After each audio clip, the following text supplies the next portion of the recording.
안녕하세요. 순하교TV 강성광 목사입니다. 제가 좀 쉬운 길을 선택하려다가 먼 길을 가게 되었습니다. 쉬운 길은 페이스북으로 영상을 찍어가지고 업로드해가지고 그거를 이제 저희 예배가 저희 제가 있는 곳은 충청남도이기 때문에 저희가 50명 이하로 이렇게 예배를 드릴 수가 있거든요. 그래서 청소년부 애들 되는 사람들하고 이렇게 함께 예배를 드렸는데 그 영상을 쓰려고 했더니 페이스북은 가로로 찍는 게 아니라 세로로 찍는 거더라고요. 저는 그 유튜브에 찍어 올리는 것만 생각해가지고 또 실수를 해가지고 다시 처음부터 찍고 있습니다. 지금 시간은 예배를 마치고 나서 차은행을 갔다 온 시점입니다, 여러분. 오늘 말씀 제목은 모태신앙이라는 제목으로 같이 말씀 나누도록 하겠습니다. 오늘 말씀은 창세기 27장 38에서 41절인데요. 같이 제가 읽어드리겠습니다. 에서가 아버지에게 이르되 내 아버지여, 아버지가 빌복이 이 하나뿐이리까 내 아버지여 내게 축복하소서, 내게도 그리하소서 하고 소리를 높여우니 아버지 이삭이 그에게 대답하여 이르되 내 주소는 땅의 기름짐에서 멀고 내리는 하늘 이슬에서 멀 것이며 너는 칼을 믿고 생활하겠고 내 아우를 섬길 것이며 내가 매임을 벗을 때에는 그 멍에를 내 목에서 떨쳐 버리리라 하였더라.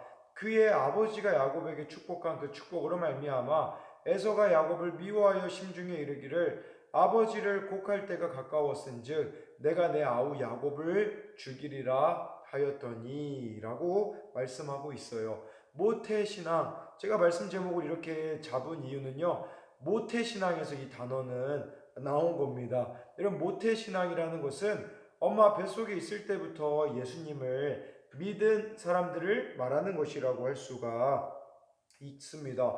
어린 시절부터 예수님을 믿으면 얼마나 좋은지 몰라요. 저 같은 경우는 제가 초등학교 6학년 때 강제로 성가대에 들어가게 되거든요.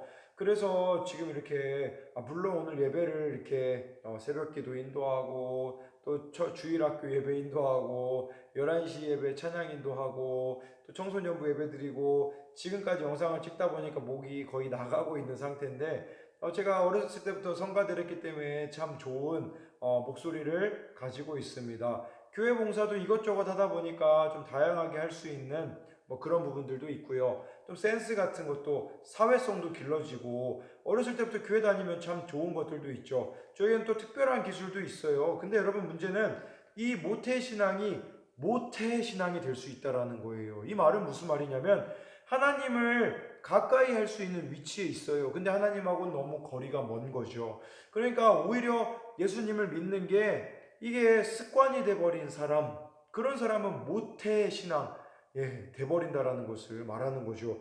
예를 들면 예배를 습관적으로 드리는 겁니다. 하나님하고 가까이 친밀함 속에서 살아가는 것이 아니라 형식적으로 하나님하고 거리를 두고 살아가는 것을 말하는 것이죠. 매주 주일마다 와서 예배는 드려요. 근데 하나님하고 전혀 상관없는 일상생활을 살아가는 사람을 모태신앙이라고 말하는 겁니다. 못하는 신앙을 말하는 것인데 저 같은 경우도 예배를 습관적으로 19살 때 제가 예수님을 만났으니까요. 저에게는 어떤 기술이 있냐면 저는 딱 기도가 시작되면 잠들 수 있어요. 아멘 소리에 자동으로 깰 수 있는 이런 무조건 이렇게 반응하는 이런 모습들도 있다라는 것입니다. 여러분 오늘 말씀해 보면요. 바로 말씀에 나오는 이삭과 에서 이 둘이 모태신앙이었어요. 엄마 뱃속에서부터 예수님을 믿는 사람, 하나님을 믿는 사람이라고 할 수 있겠죠. 그렇지만 이 둘 다 못한 신앙이었었어요.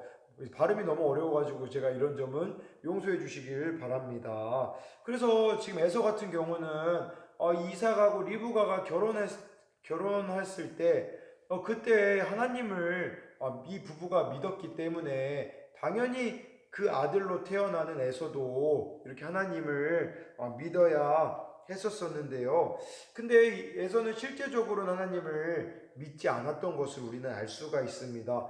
여러분들이 하나님을 진짜 믿고 있는지 가짜로 믿고 있는지 어떻게 알 수 있는 줄 아세요? 여러분들이 어려운 일이 생겼을 때 여러분들의 반응을 보면 알 수 있습니다.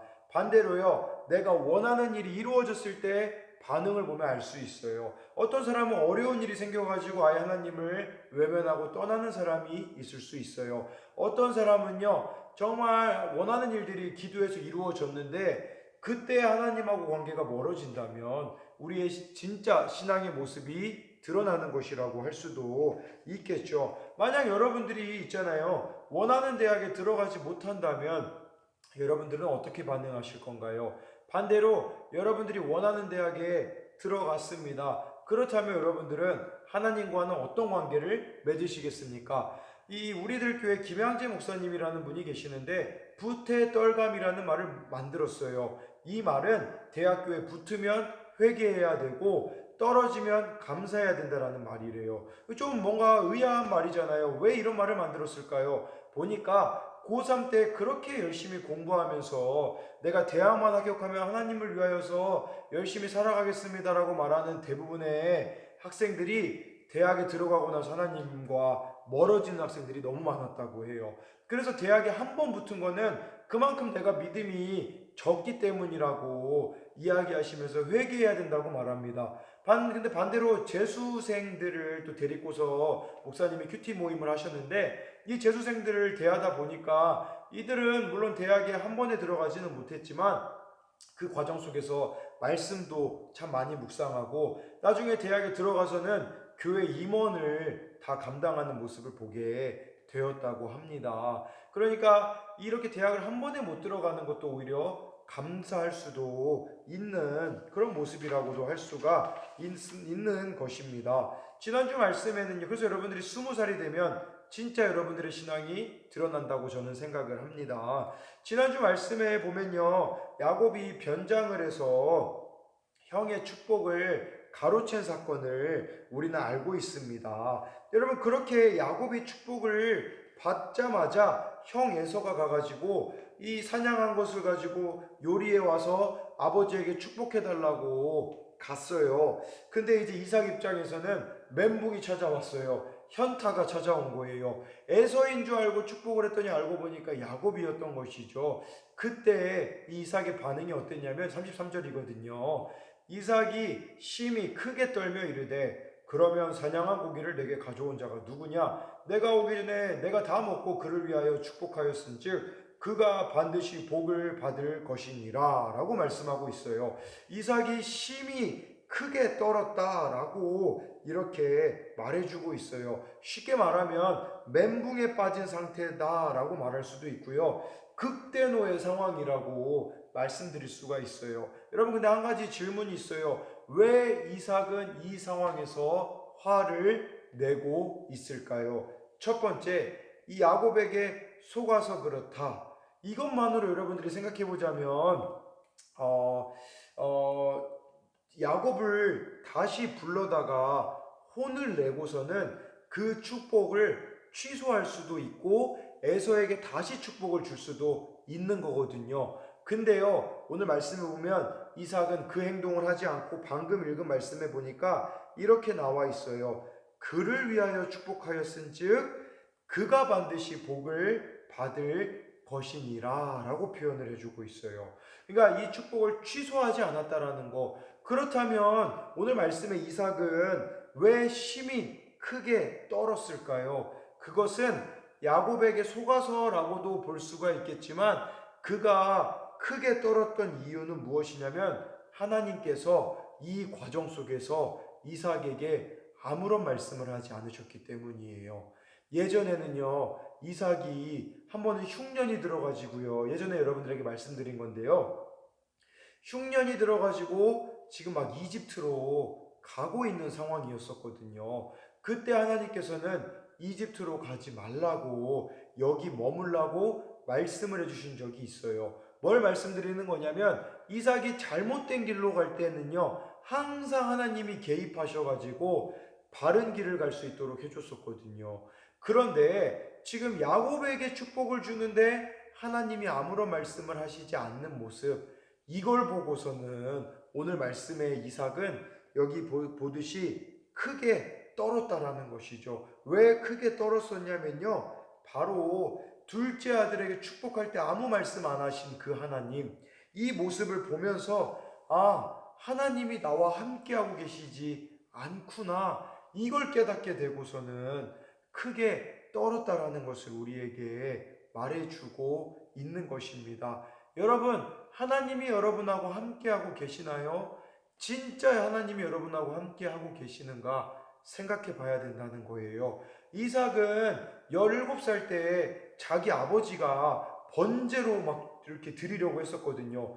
그때도 순종했던 사람이거든요. 그러니까 어린 시절부터 하나님을 믿었기 때문에, 하나님을 믿는다라고 생각을 했기 때문에 언제나 하나님이 함께 하실 거라는 착각 속에 살았던 것입니다. 그래서 여러분들에게 드릴 수 있는 질문은, 언제부터 하나님이 이삭과의 이 관계가 멀어졌을까요? 그것은 바로 어느 때부터이냐면, 몰래 그 에서에게 축복을 주려고 했을 때부터라고 할 수가 있어요. 그러니까 하나님의 뜻을 이삭은 알고 있었거든요. 그 하나님의 뜻은 무엇이었냐면 에서를 축복하는 게 아니라 야곱을 축복하는 거였었거든요. 근데 그게 이삭은 싫었던 거예요. 그래서 몰래 에서를 불러다가 축복해 주려고 했을 그때부터 하나님과의 관계가 멀어졌다라는 것이죠. 무엇을 말씀드리고자 하는 거냐면, 여러분들이 하나님이 기뻐하시지 않는 일을 했을 때 있잖아요. 그때부터 하나님과 여러분들과의 관계는 멀어진다라는 것입니다. 그래서 지금 여러분하고 하나님과의 관계가 멀다면 여러분들에게 문제가 있다라는 사실을 잊어서는 안 된다라는 것입니다. 여러분, 이삭은 늦었지만 그래도 순종하려고 했어요. 그래서 이 축복을 취소하지 않았거든요. 그렇지만 에서는 어떻게 반응했을까요? 36절을 읽어보겠습니다. 에서가 이르되 그의 이름을 야곱이라 함이 합당하지 아니이까 그가 나를 속임이 이것이 두 번째니이다. 전에는 나의 장자의 명분을 빼앗고 이제는 내 복을 빼앗았나이다. 또 이르되 아버지께서 나를 위하여 빌 복을 남기지 아니하셨나이까 라고 말해주고 있어요. 이 말씀 보면요, 자기는 아무런 잘못이 없는 것처럼 이야기해요. 저 야곱이 잘못했어요. 야곱 이름이 속이는 자잖아요 라고 이렇게 말하면서, 아버지 나한테 빌어줄 복이 없습니까? 라고 말하면서 야곱을 탓하고 있는 모습이라는 것이죠. 근데 야곱도 물론 형을 속이긴 해서 문제가 있지만 에서에게도 문제가 있다라는 거예요. 그 전에 무슨 일이 있었냐면, 에서가 사냥을 하고 왔거든요. 너무 배가 고픈 거예요. 배가 고파가지고 야곱한테 그렇게 나 그 먹을 것 좀 줘라, 팥죽 한 그릇을 달라고 하는데, 그때 야곱이 장자권을 팔라고 이야기하거든요. 그때 대수롭지 않게 에서가 그냥 팔아버렸거든요. 뭘 말씀드리고자 하는 거냐면, 이 에서 같은 경우는요, 하나님이 주시는 그 장자권을 너무 가볍게 여겼다라는 것을 말해주고 있는 겁니다. 여러분도 마찬가지예요. 하나님의 일을 해야 될 때가 있어요. 근데 여러분들이 세상을 너무 사랑해가지고 하나님의 일을 그냥 건너뛸 때가 있는 거죠. 예를 들면 예배 드리러 올 수 있는데, 예배 충분히 올 수 있음에도 불구하고 친구랑 노는 게 더 좋아가지고 그것을 선택해 버리게 되는 거, 거기서부터 하나님과 여러분들과의 관계가 멀어질 수 있다라는 사실을 잊어서는 안 된다라는 겁니다. 그래서 계속 축복해 달라고 아버지를 조르자 아버지가 이렇게 이야기합니다. 39절 40절이거든요. 그 아버지 이삭이 그에게 대답하여 이르되 내 주소는 땅에 기름짐에서 멀고 내리는 하늘 이슬에서 멀 것이며, 이 말씀의 의미는요, 땅에 기름짐에서 먼다라는 것은 농사를 지어도 그 농사 수확하기가 힘들 거다라는 말이고요. 내리는 하늘 이슬에서 멀 것이다. 비가 적당한 때에 내리지 않는다라는 걸 말해주고 있어요. 그러면서 이 에서에게 뭐라고 이 아버지 이삭이 이야기하냐면, 40절에 보니까 너는 칼을 믿고 생활하겠고 내 아우를 섬길 것이며 내가 매임을 벗을 때에는 그 멍에를 내 목에서 떨쳐 버리리라 하였더라. 너는 칼을 믿고 생활할 거야. 이렇게 이야기했어요. 칼을 믿고 생활한다라는 게 무슨 말일까요? 물론 에서가 사냥꾼이 되는, 사냥하는 사람이 되긴 하거든요. 그게 칼을 의지하면서 살아가는 것이다 라고도 말할 수 있겠는데, 이 칼을 의지하면서 살아간다라는 말은 쉽게 말씀드리면 내 자신을 의지하는 삶, 내가 내 인생의 주인이 되어서 살아갈 것이다 라는 것을 우리에게 말씀해 주고 있습니다. 여러분, 마음대로 살면 행복할 것 같습니까? 근데 그 행복이 얼마나 갈 수가 있을까를 여러분들이 생각해 봤으면 좋겠습니다. 여러분, 실제로 브라질에서 있었던 일인데요. 제가 어떤 영상을 보게 되는데 브라질에 로드리고 알베스라는 사람이 있었대요. 이 사람은 바비 인형 아시죠, 여러분? 그 인형의 남자친구 켄이 되고 싶었대요. 그래서 얼굴을 이제 2004년부터 여기 보면요, 성형수술을 시작해요. 바비 인형 남자친구 켄처럼 얼굴을 변화시키려고 그랬었죠. 그래서 150여 회 수술을 해서 지금까지 성형수술하는데 12억 원이 들었다고 합니다. 그래서 그 아름다움에 집착한 그는 전 재산을 자신이 증오하는 것을 없애기 위해 투자하는데 그것은 바로 자신의 외모였었다고 해요. 얼굴하고 몸이 마음에 들지 않아가지고 이 사람은 성형수술을 하기 시작했습니다. 여러분, 근데 150번이나 수술한 것 자체가 우리에게 무엇을 말해주는 걸까요? 만족하고 있지 못하다라는 것을 말해주는 것입니다. 여러분, 마음대로 인생을 살아가면 결코 만족할 수 없다는 사실을 여러분들이 잊지 않으셨으면 좋겠어요. 이제서라도 이 에서는 회개하고 주님 앞에 돌아왔으면 되는데요. 뭐라고 이야기하냐면요. 41절 보니까요. 그의 아버지가 야곱에게 축복한 그 축복으로 말미암아 에서가 야곱을 미워하여 심중에 이르기를 아버지를 곡할 때가 가까웠은즉 내가 내 아우 야곱을 죽이리라 하였더니, 이 말씀의 의미는요, 이제 아버지가 나이가 많이 들었으니까 조금 있으면 장례식을 치르게 될 거니까 장례식 내가 치르고 나서 내 동생 야곱, 이 장자의 축복을 빼앗은 내 동생을 죽여버릴 거야. 이런 이야기를 에서가 했다라는 거죠. 칼을 버리지 못하는 거예요. 칼 가지고 다른 사람을 죽이려고 하고 있는 것이죠. 여러분도 마찬가지예요. 여러분들이 여러분들의 인생의 주인이 되어서 살아가면 어떤 결말을 맞이하게 될까요?